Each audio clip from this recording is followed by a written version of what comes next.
I'm heading for Oklahoma right now for 4 weeks on the road, tracking the biggest, baddest storms I can find. There's nothing like seeing a storm that's twice the height of Mount Everest, focusing all its energy on a point where there's this tornado grinding up a farmer's field. It's a spectacular thing to see. Yeah, there's lots of times where there's blue sky with nothing to see but cows and cornfields and telephone poles, but it's punctuated by moments of absolute sheer terror. And that's where I want to be, up close to the action, but still be relatively safe. Relatively safe.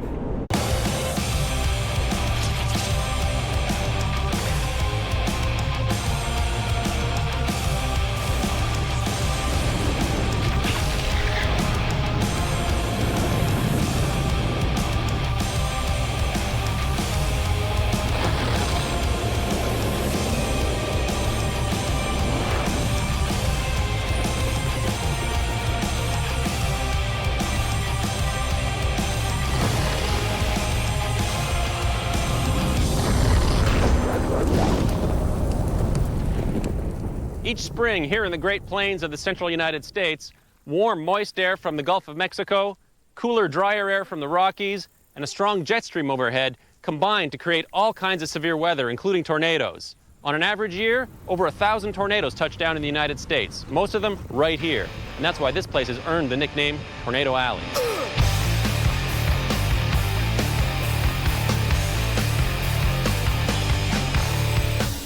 Of all my adventures, nothing beats tornado chasing for pure, heart-pounding exhilaration. If you want to chase big storms, you have to come to the Great Plains, ground zero of the craziest weather on Earth. If the Midwest is tornado country, then Oklahoma is capital city. Here, they get more tornadoes, big hail, and huge thunderstorms than just about anywhere on the planet. It's no surprise that the National Severe Storms Lab is here, as well as some of the most high-tech weather broadcasters in the world. This is WKTV in Oklahoma City. In this part of the country, weathermen are big stars. And Gary England is as big as they come. 35 years at Channel 9, numerous specials, and he was even in the blockbuster Twister. Part of your house. I got together with Gary to talk about what else? The weather. You know, when we think of storms, I think across the country and around the world, Oklahoma comes to mind because we have a lot of tornadoes, and sometimes they're very large and they're very nasty. And people always wonder about Oklahoma, why do we have all this wild weather? But we're just at a latitude that it's just favorable for these storm systems to form because we have the jet stream in our area a good part of the year. We just have all the ingredients that you need. In the past 10 years of storm chasing, the wild weather of the Midwest has made for some pretty hairy experiences. Whoa! Like the time we saw 2 tornadoes at once. We got one tornado forming over here, probably on the ground. We got another tornado over here, definitely on the ground. The F2 that crossed the road right in front of us. And the hailstorm that demolished 6 of our cars. Look at this crater. Hopefully, we'll get something really scary this year. Right now I'm in Norman, Oklahoma, which is just south of Oklahoma City. And we're just starting the very beginning of the tornado chasing season right now. I'm going to be out here for a month. Every year I come down to help guide groups of people from around the world to see the wildest weather on Earth. Beautiful. If you want to check and see exactly where I am, you can go to stormchaser.ca, and we have a live tracking map and a webcam so you can ride along. And that's it. All right, let's go.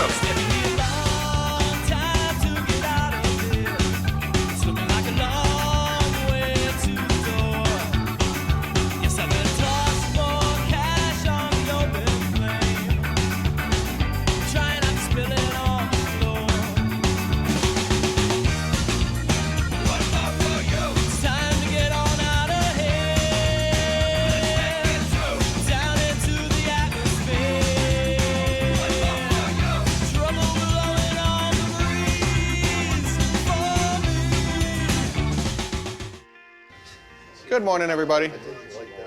I just wanted to give you a brief overview of what we're going to be doing out there. I've been storm chasing with Charles Edwards for many years. Follow a few safety precautions when there is a lot of lightning. We're getting this group ready for 2 weeks on the road, driving from state to state, looking for storms. You're outside the vehicle, big hail, you could get hurt. Inside the vehicle, you're fairly safe until the window busts out. Then all bets are off. If there's big hail around, you'll get the chance to see it for sure. We want to be there as bad as you guys do, so we get right in there. We push it pretty hard when we're actually chasing. Tonight we'll have a little barbecue out here, out by the pool area. No, the spouse will be going like that. Hot and dry, here we go again. More dry air, more heat. 87 Orlando, 94 in the Dallas area. And once again, Texas and Louisiana, a lot of heat out there. Again, Kelly, on Getaway Friday for the Colonial, a hot one in the Dallas-Fort Worth area. First day of the chase. Everybody is packed and pumped. Unfortunately, the weather is not cooperating. Next hour or so, hopefully the sun will heat up things considerably here so that we can get some thunderstorm development. Now we have to make the critical decision about where to position ourselves. And time is running out. And it's getting late in the day. We need to have a criteria here. Do we call it off now or do we wait? Give us another... The worst part is the waiting. In this game, you have to be patient. All right. You want to give it till 6. You want to give it till 6 o'clock? I don't really see any reason to. I mean, I don't see anything going to change in 5 minutes. Tell everybody to do a pit. Hold off, get hotels there. Selena would probably. Chase? I'll hold off. Cancel. Game over. Game over. Game over, man. I mean, we were in a great position today if storms were to fire up, but today they didn't. We're at the peak of the day, and now we're gonna basically give up on this and get into position for tomorrow. Boo, boo, boo. Now just watch. We'll pack up, we'll head out, and then the storms will fire up. Okay.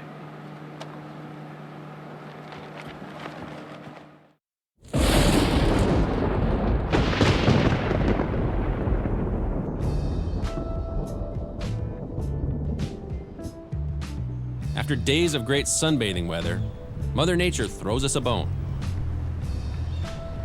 East of the Rockies, southeasterly winds and boundary layer moisture have become more favorable today for severe thunderstorms than the past couple days.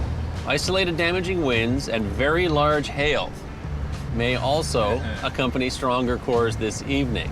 Okay, well, this is encouraging. So we could get into golf ball hail, possibly. Oh. Maybe even bigger.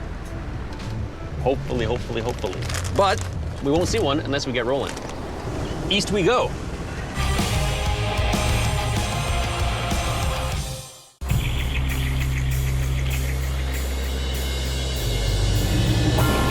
It may be hard to see, but there's our target thunderstorm. We're in a tornado watch box right now, and we've got a target storm.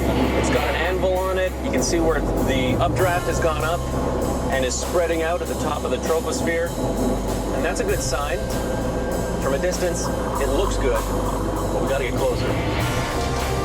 And we're gonna try and intercept this thing, and it's just starting to get going, so looks like things are gonna really heat up this afternoon.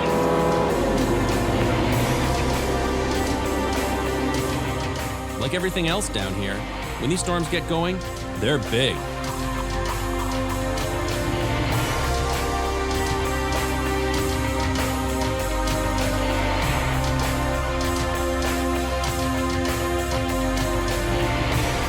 Right now, this storm's got a tornado warning on it. We've been tracking it for a couple hours now across some of the dirt roads. Tornado could form here any minute. Well, this storm just produced about egg-sized hail. It pounded all around us. We luckily escaped getting any damage from that. It has strong rotation, and we're going to have to move here very shortly to get away from this. Stay ahead of it. The next county over, the bases should lower considerably, and that's when I expect possibly the tornado to reduce.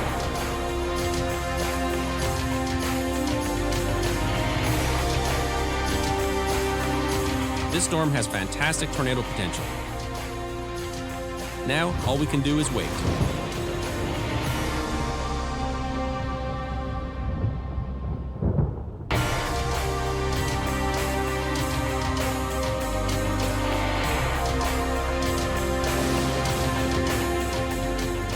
deep in Tornado Alley, closing in on the biggest storm we've seen so far this season.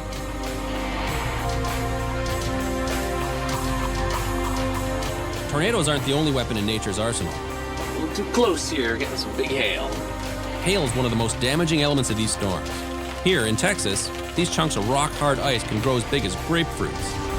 That's hail. The hail's getting too big to drive safely, forcing us to pull over.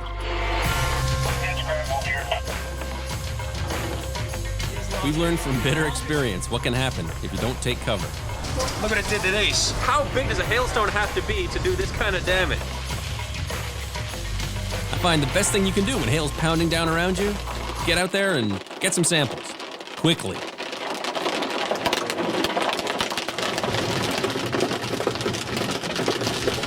There's a lot of hail going on right now, and it sounds tremendous right now. I was just out in it, I'm soaked, and was getting a bit pulverized by it. And we'll see how big these stones get. I might have to go out again.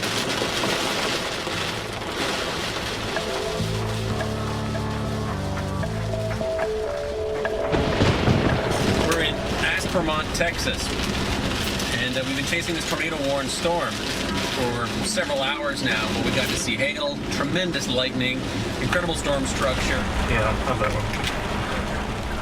Look at these hailstones, they're humongous. That is massive. It is pouring. It's not fit for man or beast out here right now. So it was a great storm, and it's just been sitting there, just pouring away, not moving, and triggering these severe thunderstorm warnings and these couple of tornado warnings. So we're gonna have to take a long trek into the night, all the way back to Lubbock, in some horrendous, rainy, terrible conditions.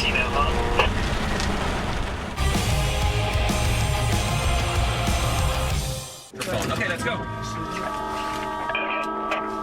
Which motel? Alright, hopefully we won't lose the windshield. I know.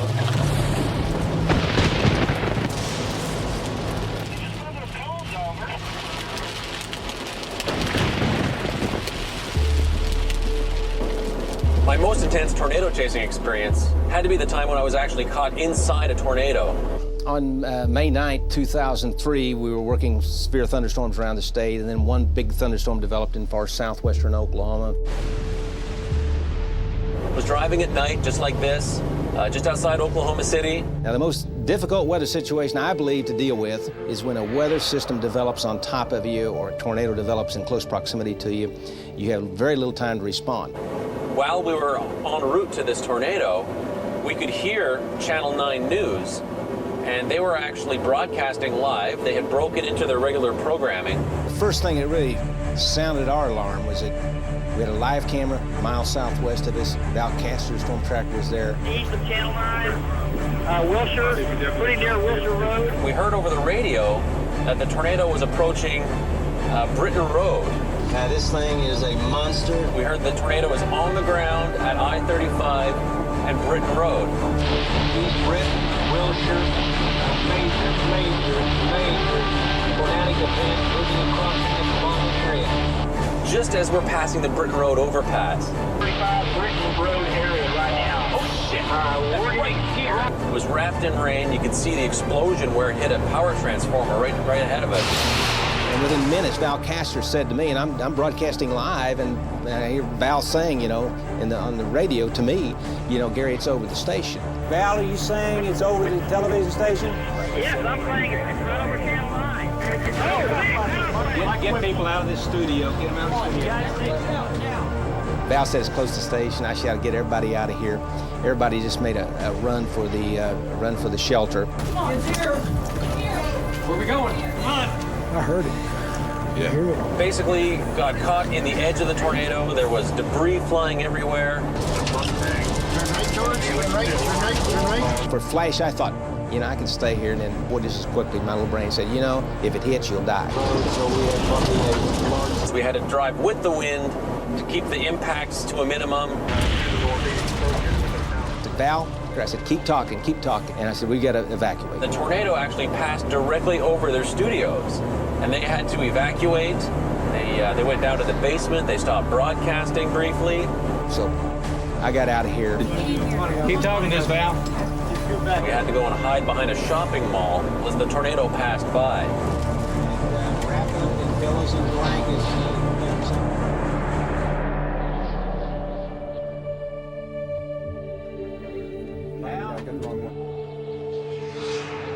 Got down to the shelter. Took me about 30, 40 seconds to get to the shelter. By then we hadn't been hit, so it was pretty obvious that we weren't going to be hit at that time, even though you could hear the thing in the air over the station.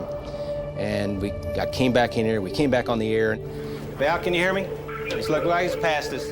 And it took about 10 or 15 minutes for my leg to stop shaking from the excitement. When I came back, man, it was like someone gave me a shot of something to really jack me up, because my speech was rapid, my energy level was extremely high. My heart was racing, and we ended up going down into Moore, where we were going to stay at this motel. The problem is, we go to pull in, and the motel had been obliterated by the F4 tornado that hit Moore the day before. It was just an unbelievable day and an unbelievable experience.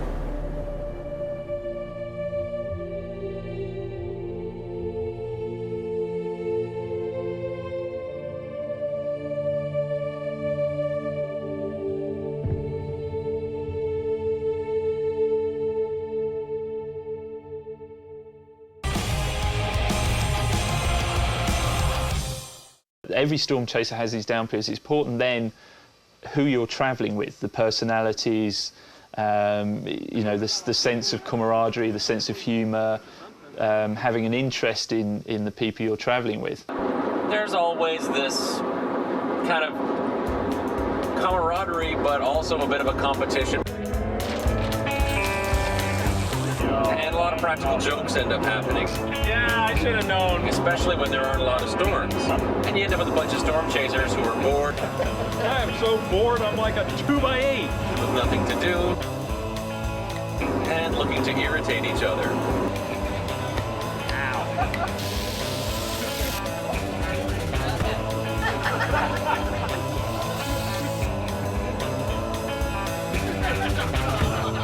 You can have periods of several days or even a week where a ridge of high pressure may come down and there's just no weather, there's just clear blue sky. And so then you've got to think, well, what do we do when we're kicking up our heels?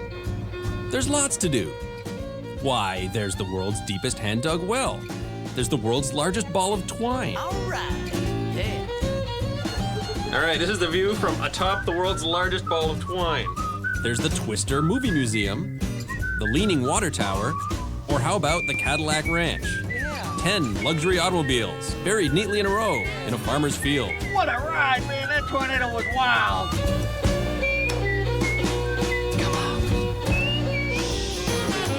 Someone thought this was a good idea. Best of all, there's the famous Big Texan Steakhouse, where they have oversized plastic livestock, cars that moo, people sing, people dance, and there's a giant piece of meat. If you can eat it in an hour, it's free. But what kind of an idiot would do that? Oh, never mind. To accomplish this, you want to pace yourself. You got a full hour to do it in. Yes, thank you. Good luck to you. I'll chase down hurricanes, tornadoes, volcanoes, but this steak is what's going to do me in. Remember, he only has 1 hour. Y'all give George a Texas hand and encourage him on.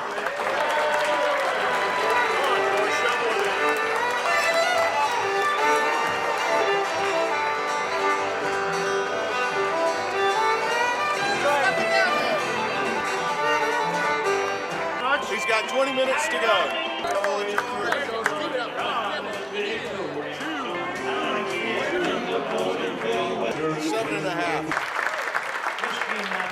Ain't gonna leave this house no longer. I'm getting ready to say. 1 minute and 10 seconds. I can't get up to get to the place. 10, 9, 8, 7, 6, 5, 4, 3, 2, 1.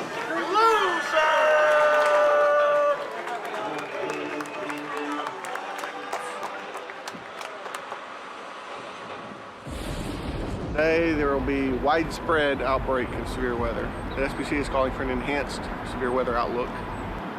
They have issued a very large 15% probability of tornadoes. not every big storm is wet. Wall of dirt's coming, guys. Take cover. Okay, there was a tornado reported at Patricia. Yeah, it was right along the lead edge. Where do you stuff here? We just got sandblasted big time. Big dry thunderstorm. Not a lot of rain, but lots of wind. Oh, another big one right here. Hold on. Hold on. Far west are we here? Okay, we still have to go a few miles further west. Try and intercept the better storm, which is going to be over here. We head out of town to find even more dirt.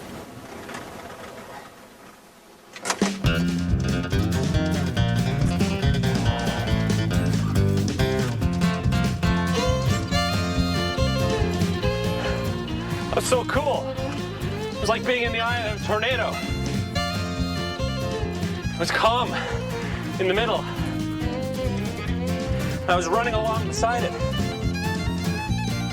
And you could see the edge, all the dust being kicked up. And as long as I was right in the middle, the dead center, it was almost completely calm.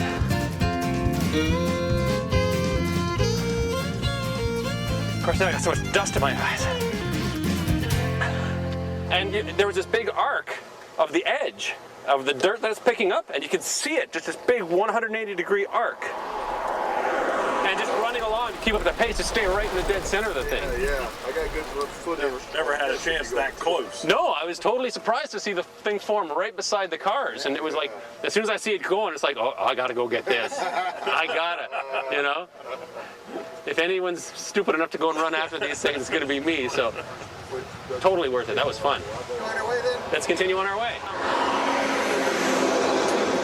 Just had a very cool little dust devil encounter. Dust devils are kind of like mini tornadoes, but not really. They're caused by the ground getting heated by the sun, and you get these thermals that form. And if the winds are just right at the surface, you can get a little bit of twist on them. And they form these little vortices that spin across these fields and form these columns of dirt. And running out into them is a lot of fun. It's cool. It's like being in the middle of the eye of the storm, so to speak. But it's murder on the eyes with all the grit and dirt flying around. Oklahoma is an amazing place to see wild weather. Wait till you see where I'm going next.